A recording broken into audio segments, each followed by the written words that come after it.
Hey beauties, thank you for tuning back into Lemomlife. Today I have a little perfume haul for you. So occasionally on this channel I do perfume talk and I am becoming quite the perfume enthusiast. Perfume has been something that has been putting a smile on my face, and I just love to share my perfume discoveries with you all and just my perfume journey. So if you're interested in seeing what I have hauled recently, then please stay tuned.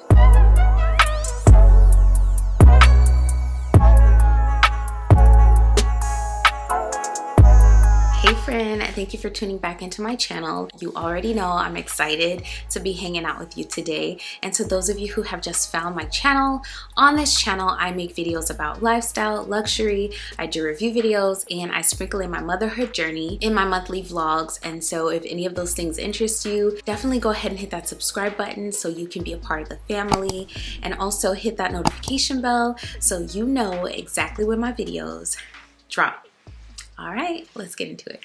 So today I figured let's get started with one of the newest ones to my collection. I'm practically looking like I'm a part of the ad for this fragrance, so we might as well start with Chaolis Yum Pistachio Gelato 33. And this is the intense version. I'm sure you all have seen tons and tons of videos on this scent and what it smells like and the notes and all of that. So for this particular one, I'm not going to get into the notes or anything. I'm just going to talk about what I smell and kind of what my impressions are of it and all that good stuff. I'm going to spray this. When I first spray this, I get that freshness, that zest, and it's almost a little bit aromatic as well. And I totally was not expecting that. I was not expecting it to be as zesty and kind of aromatic in the beginning, in the opening. As it just kind of mixed in with my skin chemistry, it then started to get really sugary and slightly powdery.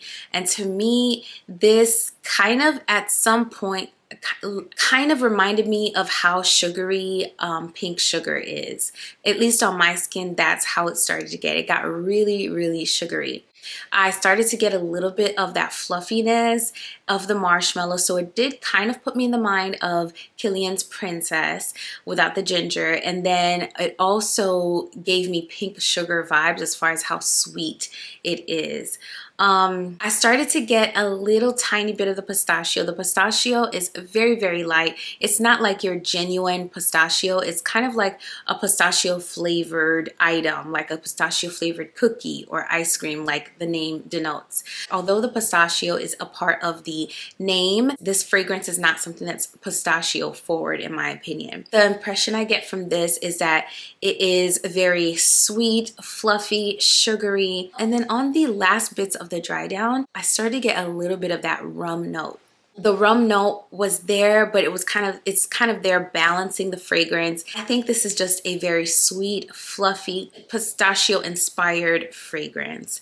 So if you were looking for a pure pistachio, a pure nutty fragrance, you might be disappointed because this is not it. So yeah, I think that zestiness in the beginning and just how light and fluffy this is what's going to make it wearable for this summer, because this just smells very clean, very fresh, yet sweet and fluffy at the same time.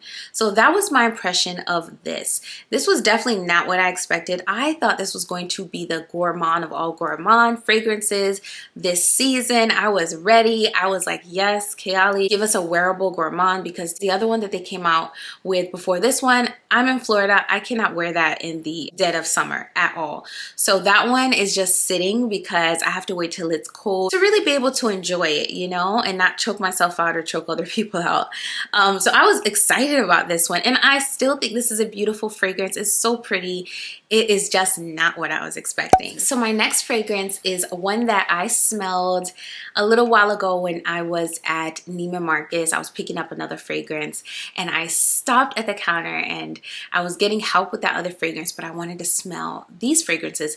And the gentleman sprayed this one for me and he said this one was really close to the one that I had purchased, that I was purchasing. And the fragrance is Tiziana Terenzi's Cassiopeia.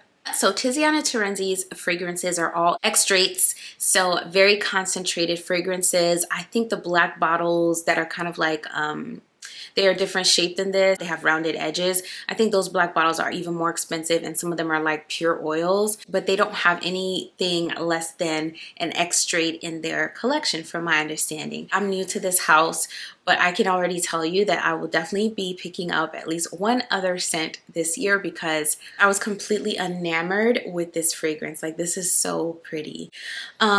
So this fragrance is perfect for spring and summer because some of the accords are sweet, fruity, aromatic, tropical, fresh, musky, vanilla, powdery, woody, and ambery. All of the accords are very accurate. I'm on Fragrantica, and the accords are pretty accurate with this one. So the top notes are passion fruit, cassis, lemon, fern. Middle notes are carnation, tea rose, lily of the valley. And then base notes are tonka bean, musk, and sandalwood. So the lily of the valley makes this super fresh. It creates a little watery vibe at the mid of this fragrance. But the top of this fragrance is so beautiful. That passion fruit is just so sweet and juicy, but it's not too sweet. It's not sugary sweet. It's just like a fresh, juicy fruit that you bite into in the dead of summer when it's so hot. And then that fruit is just so refreshing. That's kind of the vibe I get when I spray this and I get that first blast. It's so refreshing and sweet and juicy. I don't pick up on the lemon, but I do pick up on that sweetness, and I'm guessing that's the passion fruit. And like I said, it has lily of the valley as well, so that's definitely going to make this a slightly watery fragrance. I do pick up on the tea rose. It does smell like there's a floral note in here that's similar to rose, and then the musk is there, but it's not like overpowering. I do pick up on the tonka bean, but I don't pick up on the sandalwood at the base of this. Oh, this is so good. This is so good. So overall, I think I'm gonna make this my scent of the day, but I'm not gonna spray it on right now because I have to get through some other perfumes. But this is so good, y'all. It's so good. It is so good. This is one that I'm so excited to play around with this spring, and it's going to be perfect this summer in the Florida heat. I can see myself wearing this to brunch, wearing this to dinner, wearing this to the beach. I think this is multi-purpose. I also think this is a great year-round fragrance. My husband has complimented me on this several times already, so this is a favorite by him, and it kind of reminds me of something else that he really likes as well. So let's talk about that next. So the next one that I picked up recently, and that puts me in the mind of Cassiopeia, but not quite, is Ker-leen Herrera's Very Good Girl.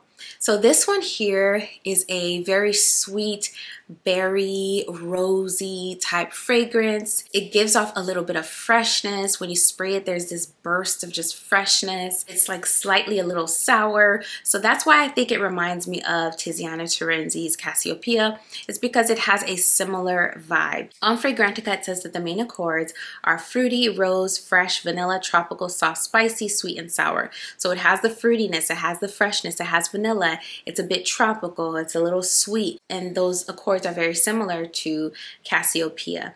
So that's why they put me in the mind of one another. But this one opens up with lychee, so that's where that kind of sour vibe comes from. And then it has red currant at the top as well. At the mid, you get a beautiful rose. It's a pink rose, so I think it could be a damask or May rose. And then it has vanilla and the vetiver at the base, which I think the vetiver, you definitely get it in this fragrance, but it's not off-putting. It just helps the fragrance to last and last and last.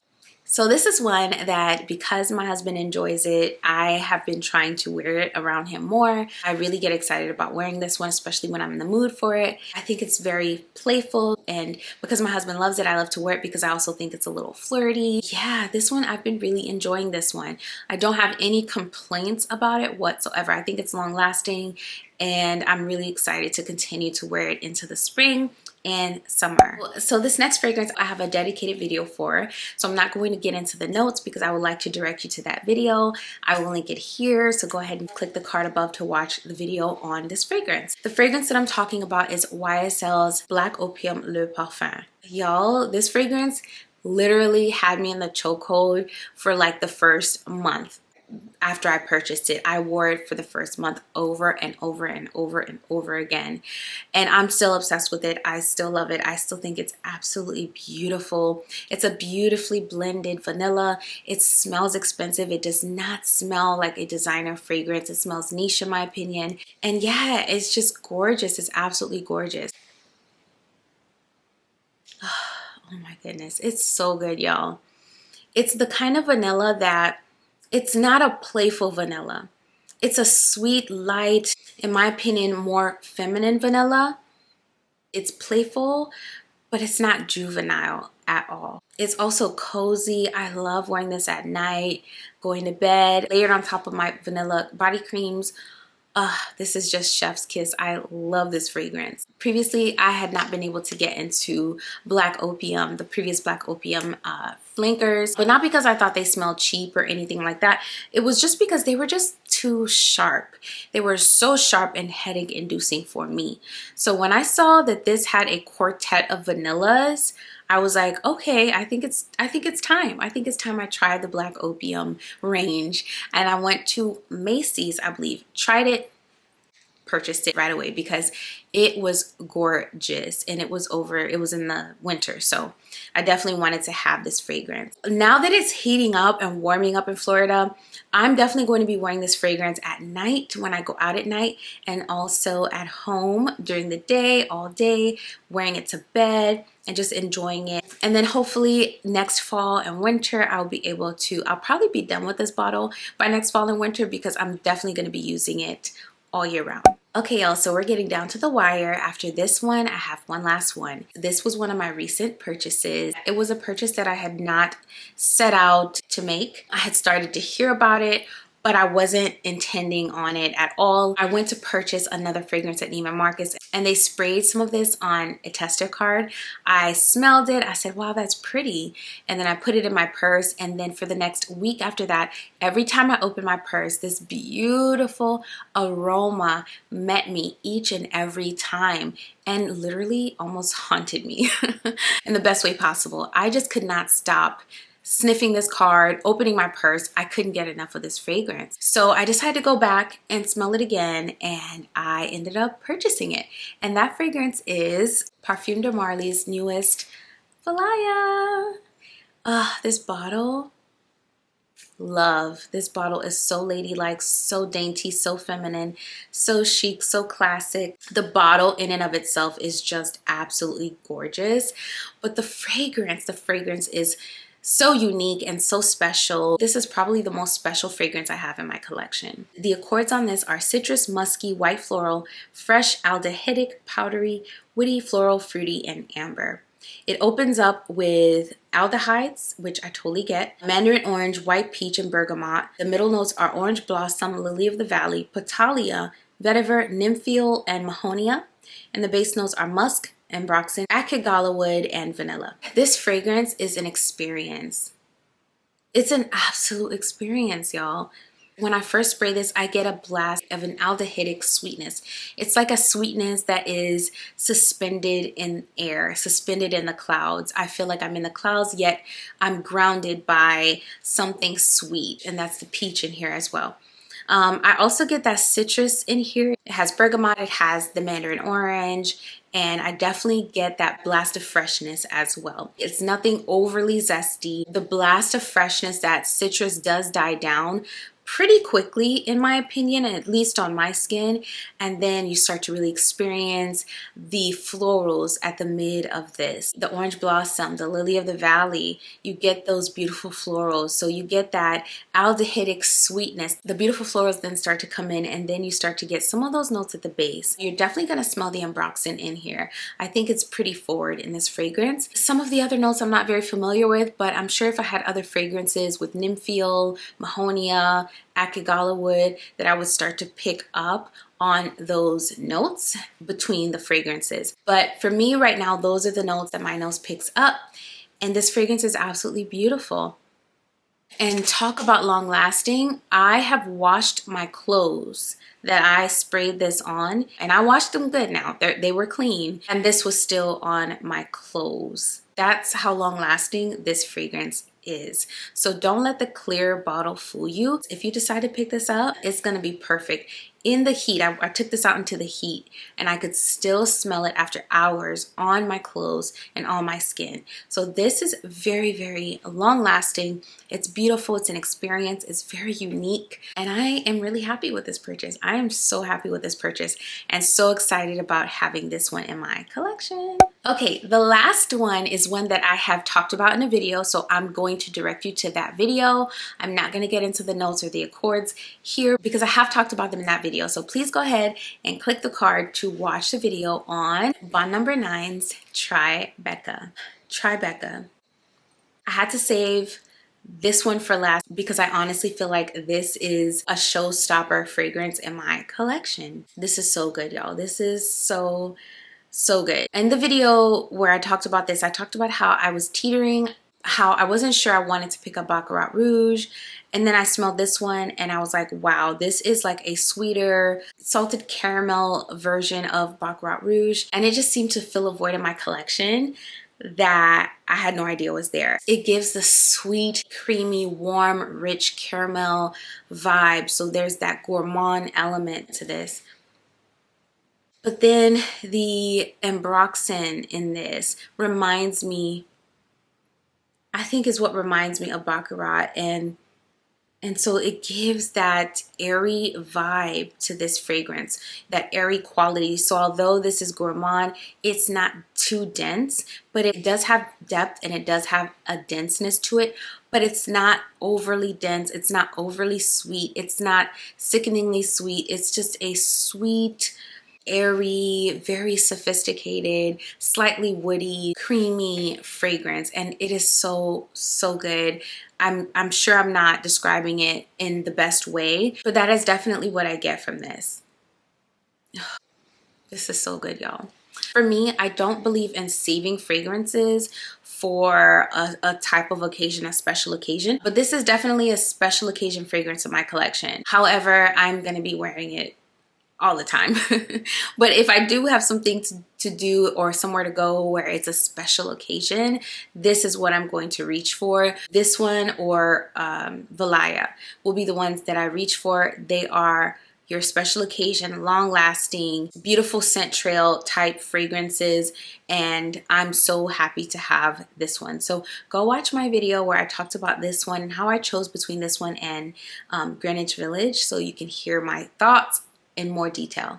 All right, beauties, thank you so much for watching another video. I had so much fun getting into the perfumes and having perfume talk with you today. If you enjoy this kind of content, then I think you'll enjoy my channel. So go ahead and hit that subscribe button so you never miss another video. And I've said this before in a previous video, but I felt led to say it again today. And what I wanted to leave you with today is, why not you?